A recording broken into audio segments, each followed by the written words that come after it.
A couple years ago, after my ex left, my daughter and I were looking for a place to rent. Our house was way too big and I couldn't afford it on my own. Plus, it was filled with far too many raw, painful memories of the family we'd only recently ceased to have. I was checking ads on Craigslist and found one that sounded perfect. Excited, I didn't really think about bringing someone with me. I wanted to get to it before someone else snatched it up. I called and agreed to meet the owner in 30 minutes at the house. I was thrilled. It was a small cottage, perfect for the two of us, and with a porch and small yard, and it came with a gas range, which I always preferred. I got there a few minutes early and waited in my car until the appointment time, just in case he was not already in the house. Then I walked up and knocked on the door. He answered surprisingly quickly, leaving me with the impression that he'd been watching me walk up through the peephole. No biggie, I thought to myself. Probably just wanted to see what sort of person I was. He opened the door wide and invited me in with a toothy grin. He was a little bit older than me and was quite tall. I, standing at only 5'4", had to look up to talk to him. I walked past him into the front room of the house and turned, about to ask about utilities, when I saw him flip the lock on the deadbolt. Instantly, the hairs on the back of my neck stood up and my heart began to pound.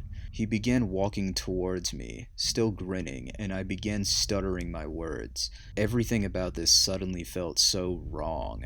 I continued to walk towards the kitchen as I continued to talk, hoping that there was a back door. I figured I'd use the excuse of seeing the yard to get out. Just as he was about to close the distance between us, not having said a word since inviting me in, my phone rang. I quickly grabbed it from my purse and answered, happy to have someone on the line. It was my friend, whose house my daughter and I were staying at until we had found the place. "Hi," I said, probably much too enthusiastically. I didn't hear a word she was saying, but I just kept talking, quickly.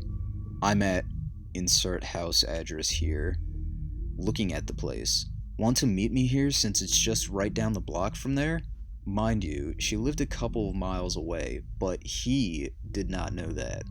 As soon as I hung up the phone, he was rushing me out of the door, hurriedly explaining that he just remembered an important meeting he had to get to.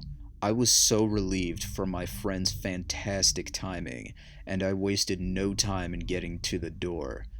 He unlocked it, looking at me strangely as he did so, and stood there as I left, telling me we could reschedule for another time. As if. I am convinced that something very bad would have happened to me had my friend not called me when she did. This experience gave house hunting a whole new meaning for me, and I didn't go look at a single place alone after that, no matter who it was on the other end doing the renting.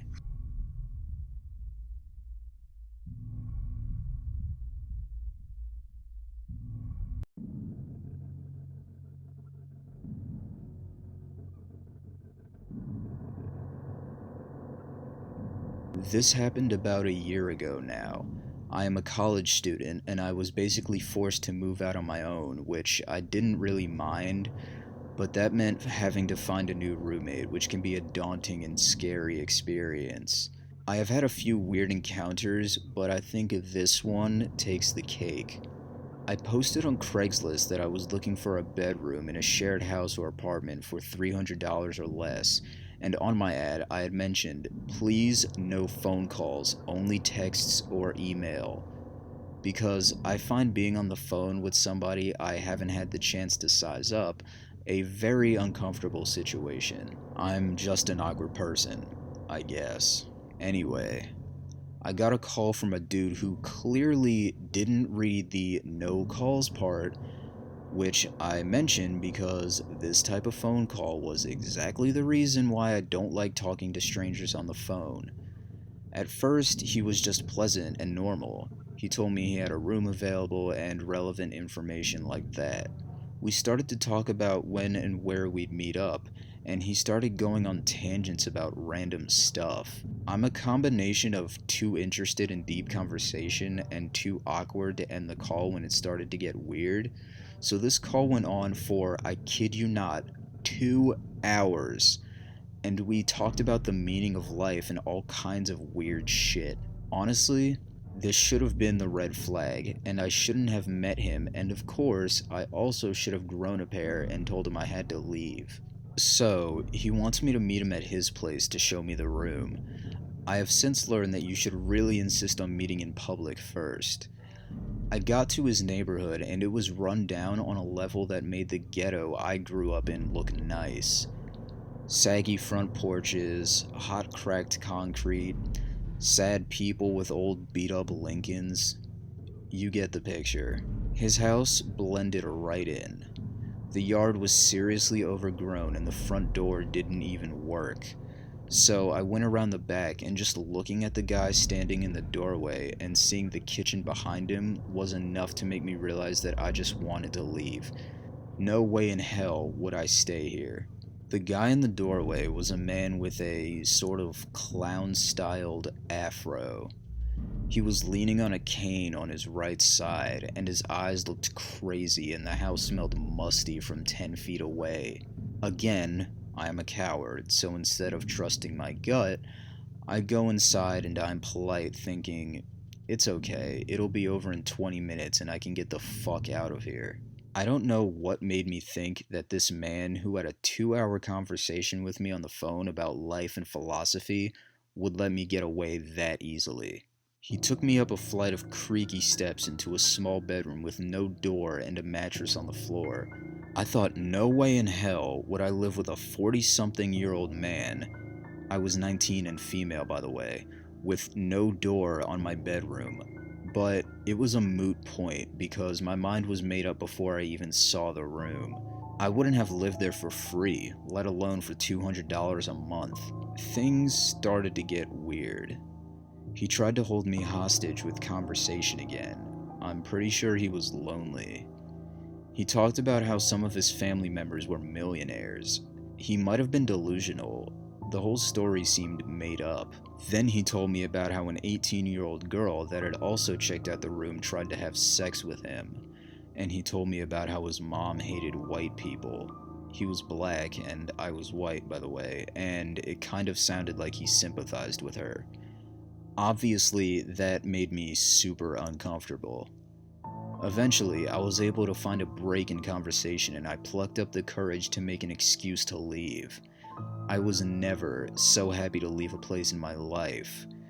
I don't know that he was necessarily a rapist or serial killer or anything like that, but he really gave me the fucking creeps.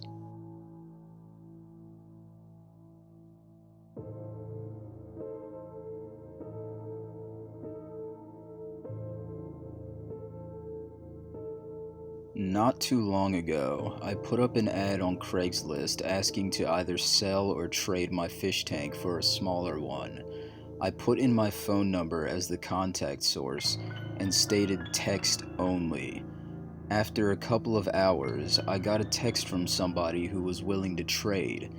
We agreed to meet at a Walmart in a couple of days when we were both free to do our trade.